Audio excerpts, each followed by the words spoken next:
سوال پیدا ہوتا ہے اسلام میں تو فرقہ واریت نہیں ہے، تو یہ اہل سنت اور شیعہ کا کیا فرق آ گیا؟ بات یہ ہے کہ ہمارا یہ مسلک ہے، ہم قرآن و سنت کی وہ تشریح معتبر مانتے ہیں جس پہ صحابہ چلے، اور شیعہ حضرات صحابہ کو فالو نہیں کرتے.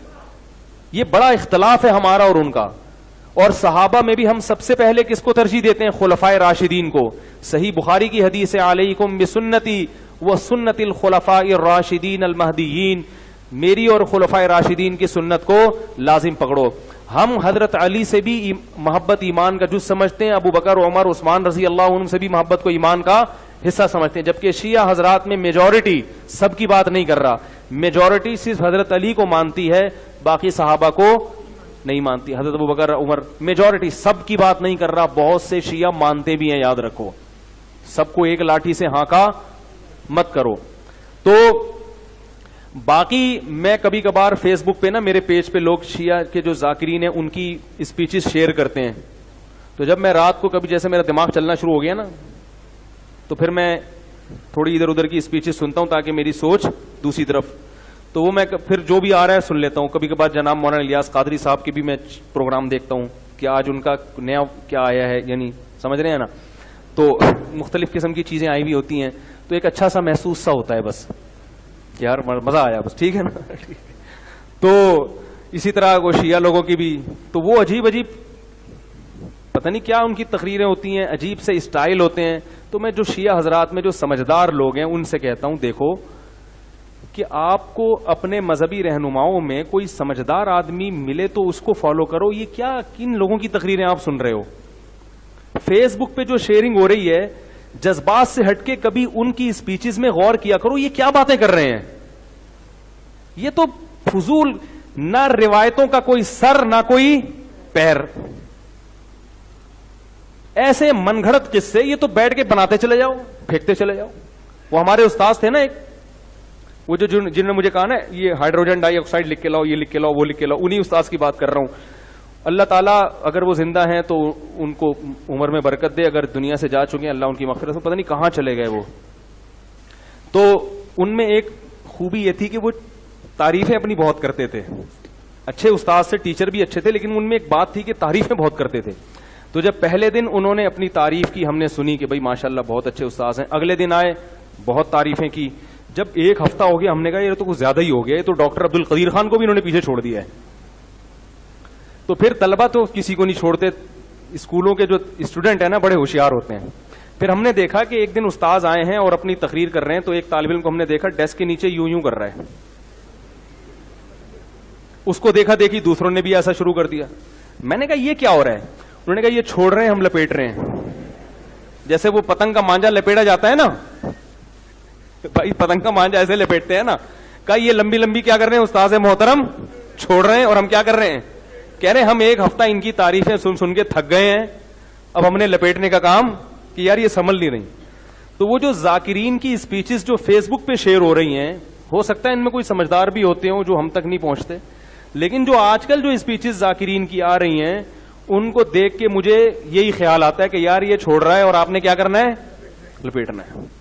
تو وہ جو سامنے بیٹھے ہوئے ہیں پتہ نہیں کیا کر رہے ہیں بیٹھ کے یار، وہ ایک نعرے اور نہ سر نہ پیر. تو مجھے حیرانگی ہوتی ہے یار، ان میں بھی کچھ پڑھے لکھے لوگ ہوتے ہوں گے، ان کو اشکال نہیں ہوتا کہ یہ کیا کر رہے ہو. ہم ممبر پہ کوئی تھوڑی سی ٹیڑھی میڑھی بات کر دینا، فوراً فیس بک یوٹیوب پہ عجیب عجیب کمنٹس آتے ہیں. اور اچھی بات ہے اگر ہم غلط بات کریں تو کمنٹس آنے چاہیے تاکہ ہمیں بھی تو کوئی سیدھا کرنے والا ہو. لیکن یہ پوری تقریر غلط ہو رہی ہے مگر اس کو پہ کوئی ان کو تنبیہ کرنے والا نہیں ہوتا. دیکھو رسول اللہ صلی اللہ علیہ وسلم نے ارشاد فرمایا، خواتین سے خطاب کیا کہ عورتیں جہنم میں مردوں سے زیادہ ہوں گی. خواتین نے پوچھا کیوں؟ اس حدیث میں تو ہے عورتیں زیادہ ہوں گی، دوسری حدیث میں آتا ہے جنت میں بھی عورتیں زیادہ ہوں گی. ایک اور حدیث ہے. یہ میں اس لیے کہہ رہا ہوں کہ خواتین ڈر جاتی ہیں کہ ہم یہاں بھی وہاں بھی اگر یہ کیا مذاق ہے. وجہ اس کی ہے کہ خواتین کی آبادی ہی زیادہ ہوگی، تو ظاہر ہے ادھر بھی زیادہ تو ادھر بھی زیادہ. تو پوچھا گیا بھائی وجہ کیا ہے؟ آپ نے فرمایا تکفرن العشیر، شوہر کی نافرمانی کرتی ہو. ناشکری، نافرمانی نہیں، کفر کہتے ہیں ناشکری کو. کیسے ناشکری؟ فرمایا ساری زندگی کھلاتا ہے پلاتا ہے. آج کوئی مرد بیوی کو چھوڑ دے بیچاری کا کیا پرسان حال ہوتا ہے ہمارے معاشرے میں. گھر اس کو لے کے دیتا ہے, گیس بجلی کا بل, چھت مہیا کی, اس کو تحفظ دیا, اس کی اولاد کا ہمیشہ کے لیے محافظ بنا, اتنے بڑے بڑے انعامات احسانات. اور نبی نے فرمایا کسی دن تھوڑی سی اونچ نیچ ہو جائے, اس کی تنخواہ کم ہو گئی بیچارے کی, اب گوشت نہیں لا پا رہا, توریوں پہ گزارا کروا رہا ہے, ناشتے میں انڈے کا انتظام نہیں کر سکا, آج بیگم بغیر ناشتے کے رہ لو, آج ناشتہ نہیں کرتے, ٹھیک ہے نا, تھوڑی تنخواہ میری, حالات ٹف چل رہے ہیں, یا ناشتہ کرو مگر انڈا نہ منگواؤ, پراٹھا ڈبو کے, مفتی صاحب نے کہا ڈبو کے کھانے کا اپنا ہی مزہ ہے, تو آج ہم پراٹھا چائے میں ڈبو کے کھا لیتے ہیں. تو نبی صلی اللہ علیہ وسلم نے فرمایا کبھی کچھ ہو جائے نا تو کیا عورت تانا کیسا دیتی ہے, ما رأیت منک خیرا قط, میں نے کبھی بھی آپ سے خیر, سب عورتیں نہیں لیکن بہت سی عورتیں یہ کام کرتی ہیں کہ میں نے آپ سے کبھی خیر نہیں دیکھی, میں اس گھر میں آئی ہوں مجھے ملا کیا ہے. کتنا بڑا زندگی بھر کے ہمارے مسلم معاشرے میں تو مرد تو بہت زیادہ تحفظ دیتا ہے, کیسے باپ اپنی بیٹی کے لیے رشتے تلاش کر رہے ہوتے ہیں کیونکہ اچھا آدمی مل جائے, اور پھر طلاق سے ڈرتی بھی ہیں, کہتی ہیں طلاق دے کے مجھ پہ ظلم کر دیا, مجھے یہ کر دیا. طلاق دے کے کیا کیا, اس نے اپنے آپ سے جدا کر دیا نا, تو اب رو کیوں رہی ہو؟ اس کا مطلب وہ نہ دیتا تو تم پر احسان تھا اس کا کہ اس نے تمہیں ٹھکانہ دیا ہوا ہے, اور دینا غلط سمجھا جاتا ہے معاشرے میں, اس لیے کہ وہ جو تمام تحفظات اس نے دیے ہوئے تھے وہ تم سے چھین لیے ہیں. تو نقصان عورت کا ہوتا ہے کہ نہیں ہوتا؟ تو کتنی بڑی فضیلت ہے. لیکن نبی نے فرمایا کہ تکفرن العشیر, جو عشیر ہے نا ہمیشہ ساتھ رہتا ہے, تو اس کی ناشکری کرتی ہو. تو بھائی اس سے صاف پتہ چلتا ہے کہ جب کسی کی خدمات زیادہ ہوں, باپ اور ماں کا بھی یہی حکم ہے, ابا کو برداشت کرنے کا حکم ہے کہ نہیں ہے؟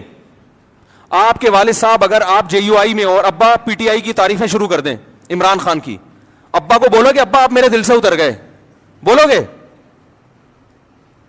بولو نا بھائی.